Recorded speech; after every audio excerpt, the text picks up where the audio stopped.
Hello lovely people, and welcome to my channel. I am super excited to be sharing the very final issue of Burda 2020. Can you believe we've made it to December already?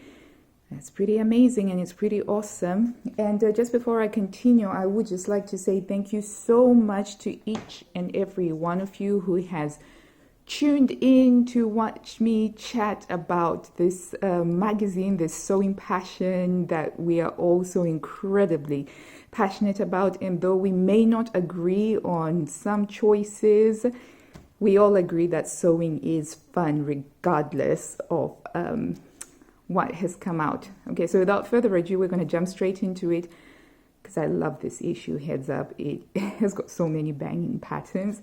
Right. So it's a Christmas issue. We have the red Christmassy style, which is always a good way to go. Okay. And we've got some more stuff talking about the vintage. And as you know, it's like 70 years of Burda. So they're celebrating the fact that they've been around for 70 years, which is an incredibly amazing feat as far as I'm concerned, because being able to adapt in the ever-changing business world over the past 70 years, I think it certainly shows strength of a company. Right. I love this. I like the idea of making a wreath, a Christmas wreath, using a pom-pom. I do have a pom-pom maker, and I might try and actually do this. Right. So off the bat, we've got a long jacket, and it's a masterpiece sewing pattern, which means that it is a little bit more advanced and is great for any advanced seamstresses out there. So looking at this, we've got the line drawing, and it's got, I can't remember what these are called, but they're very, very classy sort of thing. Whenever I've seen these on garments, I've thought they look pretty much amazing.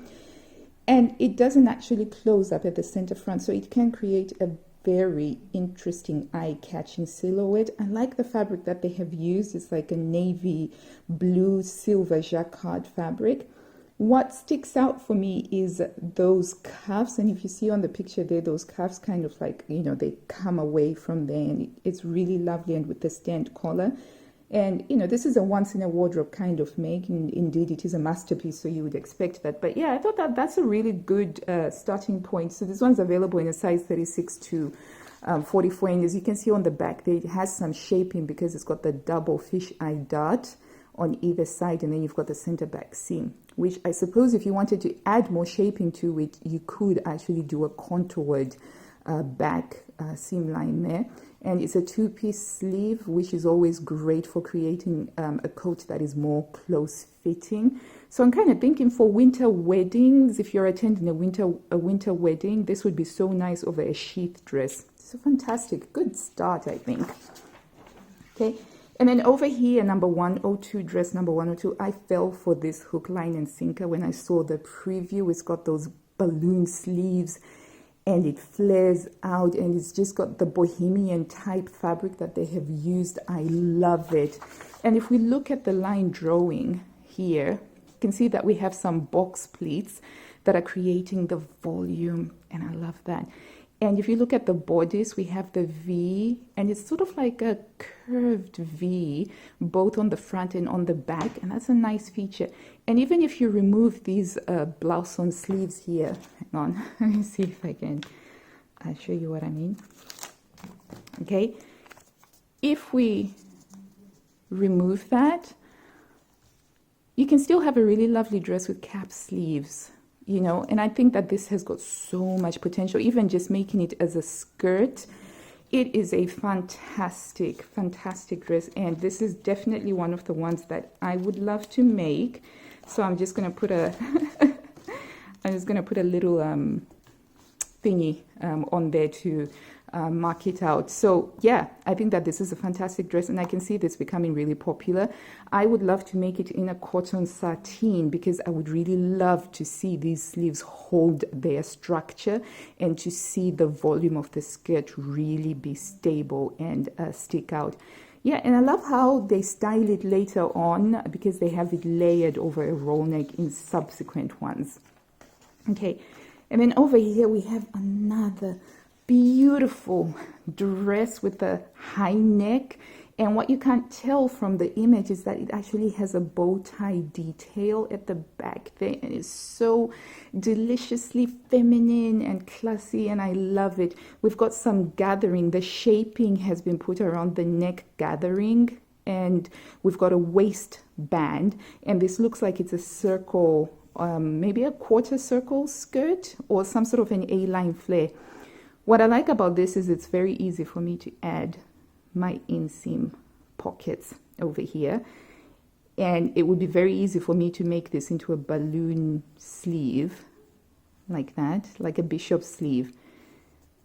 I love it. So many things that you can do with this, and rayon crepe would work, even like a flowy worsted wool would also work for this. But yeah, this is another one that I would love to make. So just gonna get a little sticker, and then over here we have a skirt, a simple pencil line skirt, and these, you know, they're standard fodder for also in magazines. Like them, love them or hate them. I'm sure at some point in your life, you know, you will want to make a pencil skirt, and it's just useful to have pencil skirts show up in almost every issue. So this one doesn't actually have a waistband. It's more like a contoured waist, and it's a two dot. It looks very much like a sloper. If you've ever done any pattern drafting, you'll know that this is kind of like what a sloper would look like, with a two dot sloper invisible zipper at the back. They've just zhuzhed it up by adding a lovely little trim at the bottom there. So, you know, all right, good standard stuff. This, so bold. Look at that big bow.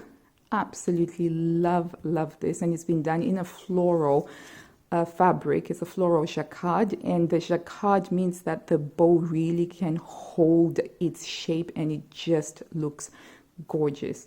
I love this skirt, and I want to make this skirt. I have no idea what fabric I would use for it, but I love this skirt. So it's got a contoured waistband, and you can tell because it does go in like that, and we've got an invisible zipper, and it has got a vent.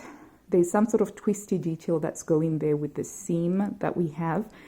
It would be a lot of fun actually to play with contrast blocking. So you can imagine having this as a different color and this as a different color, and then maybe this one can be like polka dots over here, and maybe we could have like a check.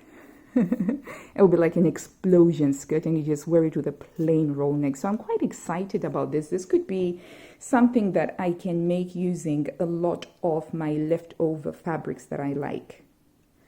And then over here we have a coat in sizes 36 to 44, and it's using fall fair fabric over on that lapel. No, it's using double-sided fabric, my bad, which is sort of suede on the one side, and it's fair on the inside. And as you can see from the line drawing there, it's got clean cut seams. There isn't any finishing that's been done on the seams, and it's all right. I'm not overly excited by it, or like, you know, I must make this, but it looks lovely. The skirt underneath is a nice skirt. It's like a lace front. Just a second, the doorbell's going. All right, sorry about that. I had to answer the doorbell and take an Amazon delivery. Okay, now where were we? Yes, this dress, which I'm calling the Breakfast at Tiffany's dress, because it reminds me of Audrey Hepburn's character, Holly Golightly, except for imagine if this was all black. But I love that Sabrina neckline, which is similar to a boat neckline, which swoops beautifully into a V-neck line. Let's have a look at the line drawing here. So we've got the the wide boat neckline, and as you guys know, I love a boat neckline. I just think that it is so lovely and so flattering, and you can wear it layered or unlayered. It doesn't really impact on the outfit possibilities, but we swoop into a really graceful V-neck at the back with an invisible zipper. The shaping is achieved with these French darts, and I love French darts. I just made a dress from Burda 9 2012, which it's a shift dress, and it's got the French darts, and love it, absolutely love it. Long sleeved, but again, this is a sort of style that has got so much potential, and you'll see later in a yellow version where it's actually shorter that it does make a good base level pattern. Now I can see that they've put a zipper in it, but I think that you could make this with some stable ponte fabrics as well, possibly even some sequins. Yeah, but love it, love it. So this is another one that I would love to make as well. So there's so many things that I want to make out of this issue.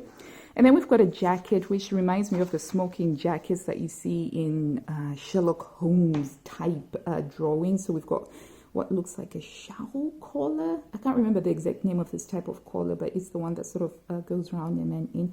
And then it's got a tie belt. So very distinguished, very lovely to look at. Let's have a look at the line drawing here. And you can see that there's some piping detail, and it's got these deep patch pockets. Awesome, because pockets are everything. Some shaping achieved with the use of bust studs here, and you can zhuzh it up by adding these little embroidered details. So yeah, good.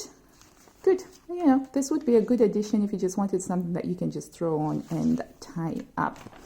Okay, and then we have over here a boho style blouse.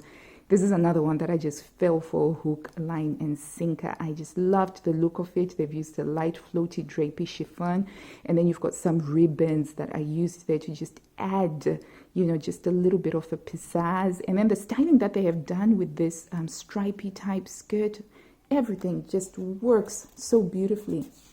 And if we take a look at the line drawing, we can see that there's some shearing around the neck over here. I'm not too sure how this would work for me though, because I'm always a little bit hesitant about putting shearing around my neckline, simply because when you do shearing, the elastic is exposed and visible, and the idea of having these little tunnels of elastic right up against my neck, I've got very sensitive skin around my neck. It's just a little bit I think if I were to make this, which I hope to have time to make it, I would probably be putting a lining over the sheared elastic just to get away from the idea of having those little bits, you know, sort of rubbing up against my neck.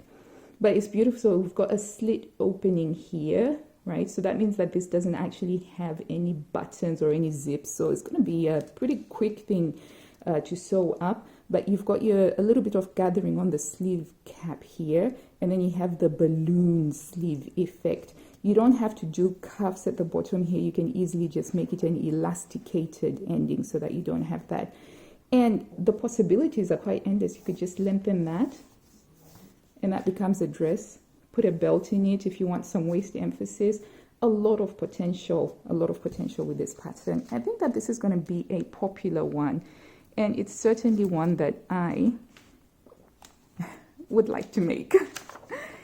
Okay, and then over here we have, and by the way, I forgot to mention that this is a petite size, so it's available in the sizes 17 to 21, which actually just means that it's drafted for a slightly shorter height. So you'd have to check and figure out which one you are based on the height, bust, and waist measurements.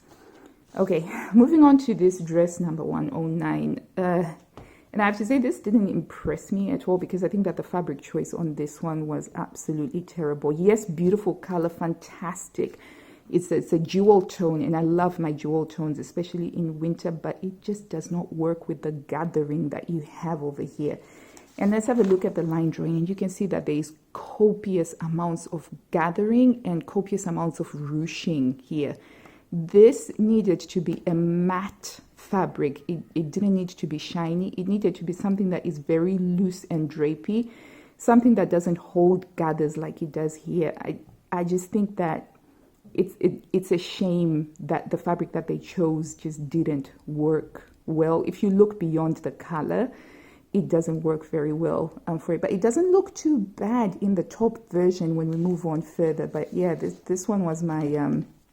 No, this one didn't work that well for me. And then we've got a section on some Christmas wear stuff. And then here we have a lovely minimalistic looking style. I want to call this a shacket, you know, like a cross between a jacket and a shirt, because it does very much have that feel to it. So if we look at the line drawing, we've got the drop shoulder. Drop shoulder is nice because it means that you've got a lot more room inside for layering, which makes sense for this type of a winter coat. And by the way, this is the featured sewing lesson, which is quite nice. It means that you've got the step-by-step instructions on how to make it. It's got the giant snap fasteners here, which creates a very clean minimalist look on the front because you don't have a button or a zip that you're seeing. It does have some non-functional pockets because these are well tiny and they're too high up to be absolutely useful. Hence why I think it's a shacket, because it's normally on shirts that you would find pockets that are high up here. But yeah, I would ditch these pockets personally if I were to make this. But yeah, it's got a very lovely, clean, minimalist look. And I like the use of contrasting fabric for the sleeve ends and also for the bottom bit. That's a nice design feature. And it's got a yoke at the back, which is lovely. And then we move on to a skirt. So this is the same pencil skirt. It's this pencil skirt here, except for instead of adding a trim to it, we've just added a little flounce to it. So yeah, good standard addition to, you know, whatever you want to make. And then over here, we've got a pair of sporty trousers, like really, really sporty and very athletic. Yeah, they look close to leggings, don't they? It's a jersey fabric that has been used. So for me, my question is, when it comes to sewing leggings, why go through the hassle of having 1, 2, 3, 4, 5, including this stripe, 5 pattern pieces to make a legging, when you can make some leggings with just 2 pattern pieces and you just focus on getting some really awesome fabric. So yeah, I think on the one hand it looks good, but as far as leggings go, I think that they're probably easier sewing patterns that I could get out there. Okay, and then over here is another pattern that actually caught my eye because I'm a big fan of raglan sleeves, and this is a raglan sleeve pullover, and it's a super easy pattern. And if we look at the line drawing, we can see that it's got those lovely raglan sleeves, and this is kind of like elbow length. There is some minimal shaping in the bodice. You can see how here it's kind of going in a little bit at the waist, and then we've got a very, you know, like the neck band over here. So simple, super easy. And unlike this, I have been wanting to get a raglan sleeve close fitting roll neck top for a while now. So this is absolutely up there with something that I do want to sew. So hang on. I'm losing count now of how many things that I want to sew. By the way, I actually received this today. So this is very exciting, fresh out of the mailbox. Okay, and then over here we have, oh, I love the dress. What's not to love? It's yellow, it's bright, it's just everything you want to see in a dull gray, foggy winter like we've been having here in the north of Leeds. And again, as I've said, that wide neckline, I love it, love everything about this. And I would love to get my hands on a yellow ponty fabric like this in order to make this dress. So yeah, everything about this, I love it. I love the energy. And over here, we've got it's basically the same top, but we've added length with some ruching detail. And also we've added length at the sleeve with some ruching detail. And it does look lovely when you see it on her. And that's a really great way of showing off the features of the dress. They've used a slightly thicker ribbed knit fabric. So you can really see the ruching, but I would have loved to see this in a silk jersey. I think it would have been an amazing look in a silk jersey, but great styling overall. Okay, I'm trying to keep it tidy with all of my blown up line drawings, but here we go. And then over here, we've got a lovely pair of culottes. And the fabric that they have used for the culottes is such that some of the seams are exposed, but they don't unravel. And that's an interesting take on it. I'm not sure I'm a big fan of exposed seams that... Yeah, I'm not sure that I'm a big fan of it. I'd have to try it. I'd have to look at a fabric that could work like that. But what's interesting about this for me is the fact that they don't really have a waistband of any sort. And I think if I were to make it, I would probably love to make it a little bit more high-waisted just by adding a little waistband over here, and I'd be wearing it with roll necks. But yeah, this is kind of like a little bit of a maybe for me. If I can find the right fabric, I might try them, because I do like this silhouette, and I'd be wearing this with boots. So this one's available in a size 36 to 44. Okay, and then over here, what have we got? What have we got? We've got a top made in a similar fabric to the culottes that we've just seen, because we've got the exposed seams again that haven't been finished, and you can see them, and they're on the right side. And this is the line drawing, so really big boxy style top with this curved V. I'm not sure if these buttons would actually be useful. I can't see the buttonholes on the actual garment itself, although it seems to be indicating that there's something here. This one's just a little bit of a meh for me. But there's that top dress that I was talking about again, which has got the copious amounts of gathering. And as you can see, in a drapier viscose type fabric that is matte and not shiny, it doesn't look half bad. It actually looks quite lovely and comfortable. So yes, I think that this has potential, but in the right fabric. And I just think that the fabric that they initially chose to make the dress version of it doesn't highlight this particular, the potential of this style in the best one. So when I see it like this, I would absolutely go ahead and make this, and I'd love to wear it layered with a roll neck top. Okay, and there's your featured sewing lesson over here, which are always useful to have. Okay, and then this is the designer pattern for this month, and oh wow, how beautiful is the tailoring on this. So if we look at the line drawing, right, this style is packed, it is stacked with so much detail. So first of all, we've got a lace contrast fabric that has been used, and it looks gorgeous.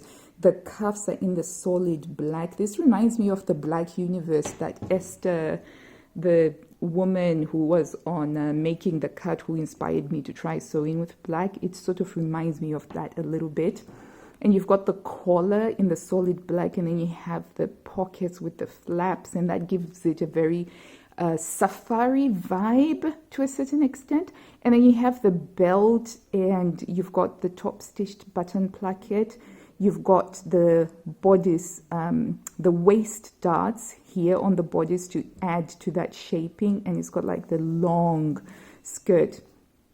Beautiful, cannot fault it. Beautiful execution, excellent tailoring that really makes me feel like, wow, I want to be able to create a garment that looks as professional as this. So I really, really did like this. I don't think I have the time to sew it this year, though. It's one of those things that I might pick up on later on in the year. I've got a pink lace fabric that I think would be really, really nice if I found a pink, either maybe a cotton lawn to go with it, or a pink crepe. So I think that if you used a cotton lawn, it would create a very crisp shirt dress. But you could also make this in like a crepe fabric, and it would create a more fluid look to it. So I think that, and I also have a feeling that this is going to be quite a popular pattern. Okay, and there we've got some of the inspirational ideas from the design house that created it. It's fantastic. It's nice to get a designer pattern in this issue.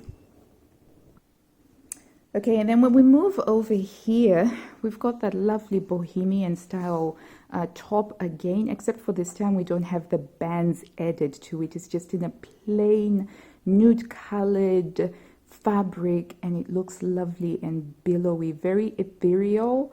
And I quite, I'm kind of like, okay, I might try something like this, as long as we can figure out how best to deal with the shearing elastic at the neckline. So lovely, lovely stuff.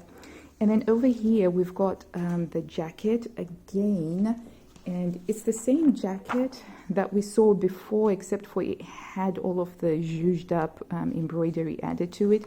This time it's been made in a more drapier fabric, and it's more cozy. It looks a lot more cozy, and we still have that piping detail. And then we've got our skirt, the big bold skirt, but this time it is in a graphic giant houndstooth, which makes a really strong statement. And even in the way that it's been styled with the black boots, and there's a black leather jacket and all that, it's a really strong, bold statement. And I do like how this looks, but I still can't help but feel that this might have been a lot more popping. Imagine if we'd made this black over here and this little bit black over there, just to show off those seam lines. Because one of my own theories is that if you're going to have these wonderful asymmetrical seam lines, you got to show them off, make them pop, you know. But still, that's just me nitpicking, but I really, really do love that. Okay, and then we've got the trousers. So these trousers, again, but this time they're made in a houndstooth, and you've got the stripe down. Now, I gotta say, I like the execution of this, and I'll definitely be keeping my eye out for any houndstooth, any decent jersey of houndstooth thing, because I think that does look very edgy. It's a nice edgy look. And then we've got the shacket again with the drop shoulders. Let's have a look at it. Yep. And the pockets that have the flap, a little bit of shaping on there from the bust studs, and we've got the buttons on the front. So yeah, I think I would have a go at making a shacket. I like the idea of having one that I can just wear around the house as part of my loungewear collections. This one is available in 36 to 44. I know they're calling it a jacket, but to me this looks like a shacket. And then we've got that lovely statement dress again, and this time it's in black, and it looks like a black cotton sateen fabric, so it does hold those billowy sleeves really well. And I love how they've styled it with a white turtleneck. You would never see me dead in a white turtleneck. By the way, I would never wear a white turtleneck just because I'm not I can't keep it clean, basically, but I do love how they have put this on her so that you can really see and appreciate that beautiful neckline. And again, I love it, and I love that they've made it in a solid so that you can see what this would look like in a solid color fabric. Beautiful stuff. Then we have those culottes again. The culottes, but this time they're made in black.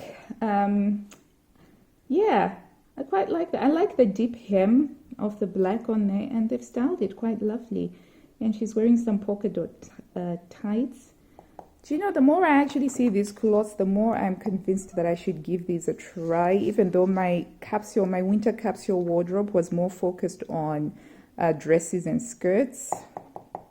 I'm thinking that these might be added to my repertoire.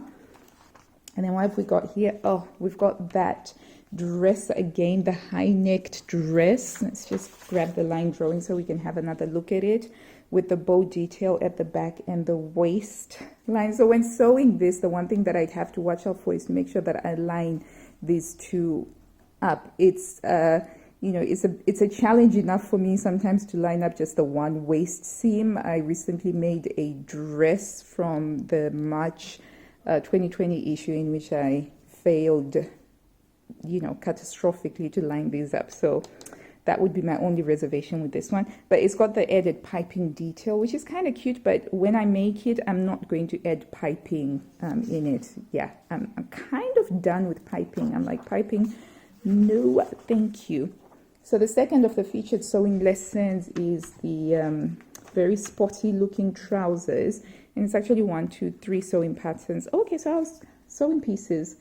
Oh, okay, so it's not actually 2 separate pieces for the front. It's just that you do a top stitching line at the front. Okay, so I had assumed that you actually had separate pattern pieces according to this line that you saw here, but you're creating that little line by doing a top stitching. Okay, well, so it's not so bad then, except for that little stripe down the front, but I don't think that would be a lot of fun to sew up.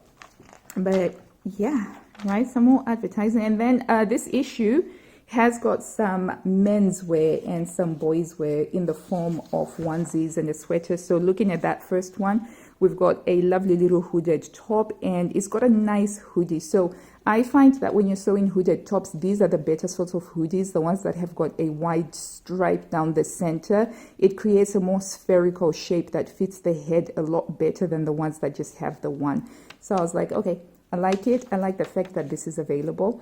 And then we have a onesie, which my husband does not like onesies. So, you know, I'm never actually going to sew this, but I can see how some other people might be able to make these for the young men in their lives. Okay, so the nice thing about this hoodie top is that it's available in the kids size. What was the kids size again? So the kids size is from 110 to 134, and then the men's size is from 46 to 54, and it's the same one. So that's kind of nice. So, you know, in the previous issues, we've been getting a lot of mother-daughter twinning type things, and now we've got father-son twinning type things. And then we've also got the same onesie, but this time for the younger boys as well. So it's exactly the same for them. And then over here, we've got a men's t-shirt top. It's super easy and long sleeved. I have a go-to Burda t-shirt top. I think it's Burda 6602, and that's a men's top, and that's really, really good. So when I saw this, I was reminded of that particular sewing pattern. And that is all we have for the men's section of it. And then we do have like a little, you know, what you can buy for the men in your life during Christmas. And then we move over here to this really lovely, oops, sorry about that, guys. It turns out my idea of using these blown up line drawings might not be executing as easily as I wanted to, because I'm trying to keep everything neat and tidy, but never mind.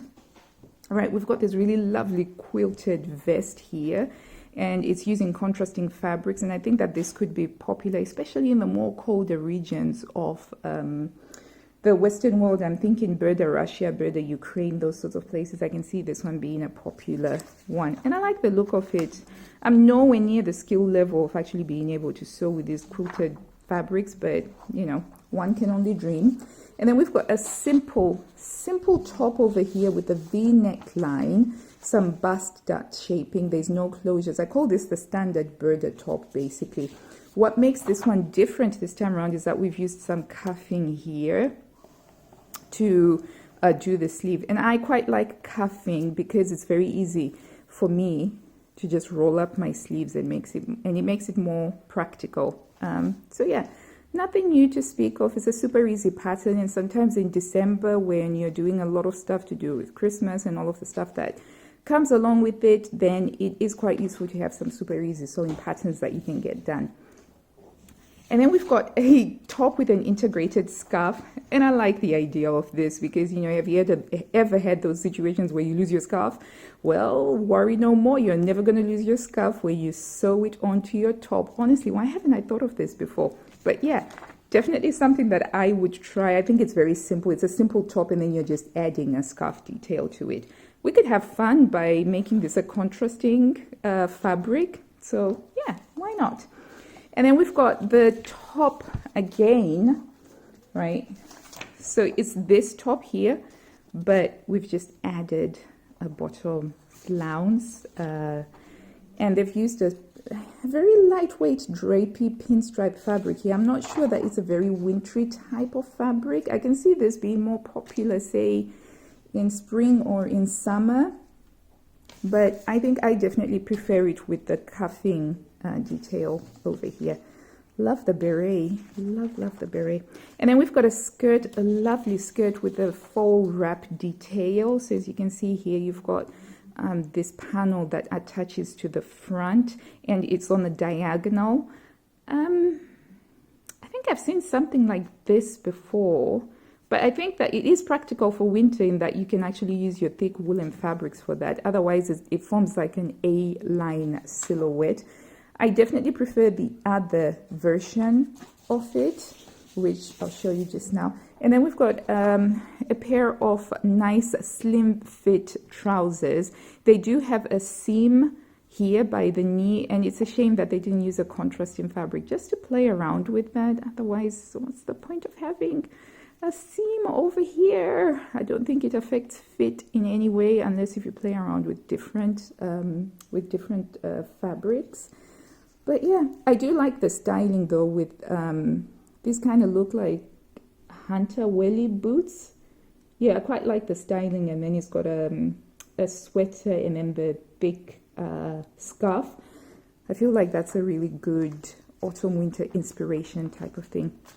That's the skirt that I actually prefer. I think it looks nicer in this. I think that might be a tencel fabric. It's a viscose linen fabric, so it's got like a really beautiful drape to it, and it's catching the wind in a really lovely way. And so I do think that I don't know, or maybe it's because of the blue. Oh, snap, it just hit me. It's because it's light blue. I like the color more than anything else.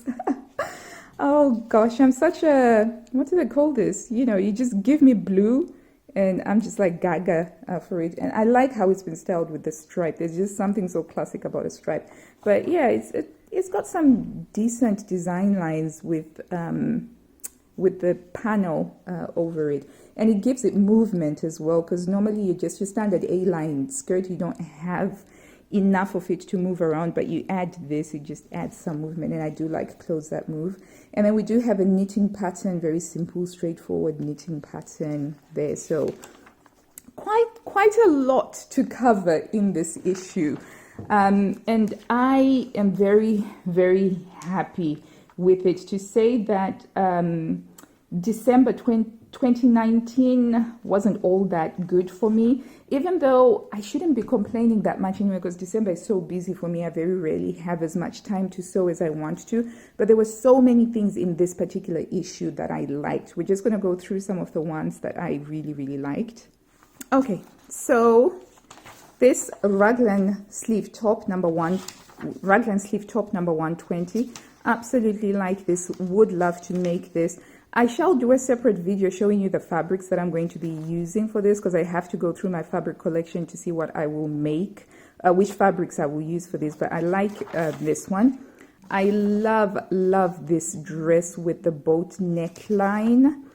This, oh, love it again, although this might be a more long-term sewing project for me. Also like this, minus the piping detail, minus the shirring at the neck. And I like the idea of adding a scarf onto a top. Yeah, so this idea is something that I'm going to try in one of my makes that are going to be coming up very soon. So counting this, it's not too bad that there are 4 patterns that I want to absolutely make from this. So yeah, this is a win for me, and considering that it is the end of the year, this is the last one of 2020, I am more than happy. And it actually looks like January is going to be quite interesting as well, because you've got a really lovely vintage looking dress over here and some sort of a sweater with a cold shoulder look. I don't know, but you know, I'm liking what I'm seeing. I've been very happy this year with the issues of Burdas that I have got, but I'll do a roundup thingy. But yeah, so that's me with my thoughts on this particular issue of Burda. Many things that I want to make. Am I going to have time to make them? I don't know. Fingers crossed I will be able to make some of the things in here. I'm still working on the Burda 11 2020 makes that I've traced out the patterns, and I just have cut out the fabrics. I just need to have time to actually sew them up. Now it's your turn. Let me know what you think of this issue. What are you going to be making from it? Is this a yay or a nay from you? If you haven't already, please do subscribe. I put out sewing related content every single week, and I will be back very soon with a sewing plans video for Burda 12 2020. Until I see you next time, guys, happy sewing. Bye.